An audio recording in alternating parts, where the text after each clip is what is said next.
She thought it would be another ordinary morning, the hum of coffee machines, the smell of pancakes, and the quiet rhythm of a small-town diner coming to life. But that morning, everything changed.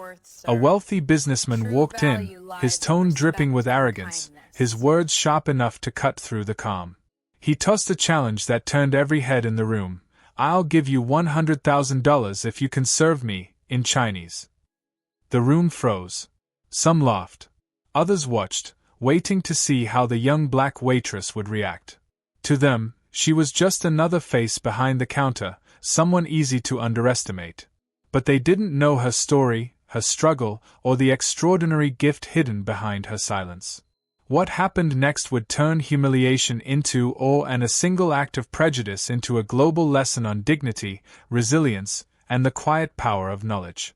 Because sometimes, the people we look down on are the ones standing far above us. And where are you watching this video from? Drop a comment below and be part of this story. Maya Johnson had never been the kind of woman to chase attention. She preferred the quiet rhythm of her life, the early mornings at Silver Spoon Diner, the soft hiss of the coffee machine, the clinking of plates, and the gentle hum of conversation that filled the air. To most people, she was just another waitress in a pressed white uniform and worn black apron. But to those who really looked, there was something different about her, an unspoken grace, a calm confidence that came from surviving more than anyone knew. She'd grown up in a working-class neighborhood, where opportunities were few and expectations were low. Yet Maya had always reached higher. Between double shifts and night classes, she'd spent years teaching herself languages, French, Spanish, Mandarin, even Arabic, each one a small rebellion against the limits others tried to place on her. Still, in a town where her skin color drew assumptions faster than her smile drew kindness, few ever saw beyond the uniform.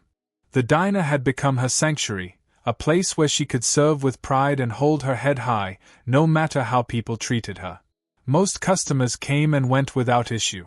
But every now and then, someone would walk in carrying not just money but also entitlement. That morning, when a sleek black car pulled into the parking lot and a man in an expensive suit stepped out, Maya felt something shift in the air. She couldn't explain it, but years of working in customer service had taught her one thing: some people didn't come in for food. They came in to be seen, to be served, and to remind others of their place. She straightened her apron, brushed away a stray curl, and greeted him with her usual warmth. But she didn't know yet that this man, this so-called millionaire, was about to test more than her patience. He was about to test her dignity. The moment he sat down, the air in the diner seemed to shift. Maya approached with a tray of drinks, her hands steady, her smile practiced. She greeted him politely, expecting a normal order, the kind she had handled hundreds of times before. But the man's eyes didn't linger on the menu. Instead, they pinned her with a calculating look, sharp and dismissive, like she was invisible beneath her uniform yet somehow too present to ignore. Then came the challenge, his words sharp, cutting through the chatter like a knife. "I'll give you $100,000 if you can serve me," in Chinese. There was a pause, just long enough for the murmurs of other customers to swell into uneasy silence. $100,000. It was impossible to ignore. And yet, beneath the surface of what sounded like a joke, there was something darker, a sneer, an assumption, a way of telling her that she didn't belong, that she was only a novelty, not a professional, not a person. Maya's heart didn't race. She had learned long ago that fear had a face, and it wasn't hers.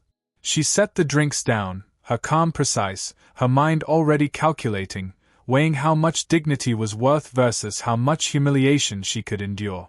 Around her, the diner held its collective breath. People whispered, glancing between her and the man, some with skepticism, some with curiosity. Could she do it? Would she break? The man leaned back, a smirk tugging at his lips, as though he had already won. "Come on," he said, his tone mocking. "Show me what you've got." The words dripped with entitlement, the kind of arrogance money often bought. Maya could feel it press against her chest, heavy and suffocating. She could hear the clatter of silverware and the faint hum of a television in the corner, but none of it mattered. All that existed was the invisible boundary he had drawn, a line he assumed she would never cross with grace. Maya's mind raced, but not in panic. Years of study, of memorizing phrases, perfecting pronunciation, and practicing tones in empty classrooms and quiet nights, surged forward. She had learnt 9 languages, each one a tool, a shield, a testament to her perseverance. And yet, she knew this wasn't just about language. This was a test of respect, of judgment, of recognition. One misstep, and it wouldn't be her skill under scrutiny, it would be her very humanity. The tension thickened when a server from another section approached, whispering to her, cautioning her, the fear in their voice betraying the same instinct she had honed over years. Some people didn't ask for help, they demanded it, and often at a cost no one could afford. But Maya didn't flinch. She returned to the man, her voice soft but firm, each syllable precise, as if speaking the language itself could defy the assumptions piled upon her. The diner seemed to lean in closer, every ear straining, every eye widening, witnessing a confrontation far larger than a mere order. He laughed at first, loud and dismissive, the kind of laughter that sought to belittle rather than amuse. Yet the corners of his mouth faltered as her words flowed, fluent, confident, unshakable. The room shifted. Patrons nudged closer, some holding back smiles of disbelief, others frowning in discomfort, unsure whether to intervene or remain silent witnesses. The millionaire's eyes flickered, a twitch betraying shock, perhaps even a hint of fear, not for himself, but for the realization that the control he assumed he wielded was slipping. But Maya's triumph was far from complete.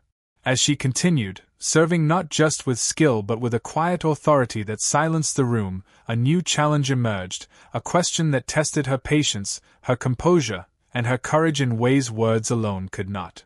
Would she rise above it, or would the invisible weight of prejudice finally demand a price she had not anticipated? Every movement, every word, every glance became a battle. And in that small diner, under the fluorescent lights and the eyes of strangers, a quiet war raged, a war against entitlement, against prejudice, against the subtle, insidious ways society sought to diminish her. One moment would change everything. One act of courage would speak louder than a lifetime of assumptions. The diner felt impossibly small now, every eye fixed on the scene unfolding. Maya stood frozen for a heartbeat, then moved with deliberate calm, her hands steady, her posture unyielding. The millionaire leaned forward, his smirk fading into something sharper, colder, an unspoken threat hiding behind a veneer of civility. He wasn't used to being challenged. He demanded more, his voice louder this time, carrying entitlement like a weapon. He mocked her, ridiculed her accent, tested her patience, and, with a glance around the room, implied she might not belong, not just in his world, but in hers. The whispers of other patrons seemed to dissolve into a deafening silence as Maya met his stare, feeling every ounce of judgment aimed at her, every expectation of failure, and every latent prejudice pressing down. For a moment, doubt tried to creep in. Years of endurance, of hard work, of proving herself in classrooms, libraries, and empty apartments suddenly felt like fragile shields. Could she really withstand this? Could one woman, standing alone behind a diner counter, hold her ground against the arrogance of privilege? Then, something inside her ignited, a steady, unyielding flame. She spoke again, this time not just in Chinese but weaving in French, Spanish, Arabic, and other languages she had mastered. Every word was a testament, a quiet defiance that made the room shift, made whispers turn into gasps, and made his smirk falter. The millionaire's eyes widened, disbelief etched deep across his features. And then it happened. In the middle of his astonishment, he reached across the table, trying to assert control, to intimidate, to reclaim dominance with a gesture that would have cowed most people. Maya didn't flinch. She didn't retreat. With a precise, measured movement, she turned the moment back on him, letting her composure speak louder than his bluster. In that instant, the power dynamics reversed. The diner held its collective breath as the millionaire realized the full weight of his miscalculation. It was not anger or aggression that defeated him, it was mastery, intelligence, and dignity.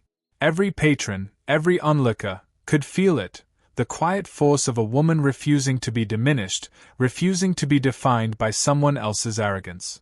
The diner slowly returned to its usual rhythm, but the energy in the room had shifted irreversibly. Patrons returned to their meals, some whispering to each other, others simply staring, still processing what they had witnessed. Maya straightened her apron, calm as ever, but inside, a quiet pride surged. She had faced something far larger than herself and had not only endured, it had become a defining moment, one that proved the power of dignity, knowledge, and unwavering self-respect. The millionaire left the diner eventually, his steps measured, his composure fragile. No amount of wealth could erase the lesson he had just received. Word of her defiance spread. Social media buzzed with stories of the waitress who spoke 9 languages and stood tall against entitlement and mockery. People admired her not just for her skills but for the strength she displayed in the face of condescension and racial bias. Her story became a mirror, reflecting the uncomfortable truth of everyday prejudice and the way society often underestimates those who seem ordinary. Maya's experience was more than an isolated incident, it was a reminder of how easily bias can go unchecked and how often people are judged by the color of their skin or their perceived social standing. But it was also a beacon of hope, proof that one act of courage, one refusal to bow to humiliation, could reverberate far beyond a single diner. As she cleaned tables and rearranged chairs, she realized that the real victory wasn't the recognition, nor the viral attention, nor even the humiliation-turned lesson, it was the reclaiming of her own power. Every injustice she had faced became a building block, every sneer a step toward resilience, and every assumption a chance to prove the truth of her worth. Her story leaves a question that lingers long after the final plate is cleared. How many times do we let others define our limits before we decide to rise, unshaken and unapologetic, in our own strength? And in that question, there is a call to action, for empathy, for awareness, for courage. Because change doesn't always come from the top. Sometimes it begins quietly, with someone refusing to be underestimated, someone daring to claim their rightful place in a world that too often overlooks them. Maya Johnson didn't just serve coffee that day. She served a lesson the world needed, and proved that dignity and intelligence can dismantle even the most entrenched prejudice. And perhaps, if we watch closely, we too can learn to stand taller, speak louder, and challenge the injustices that surround us every day.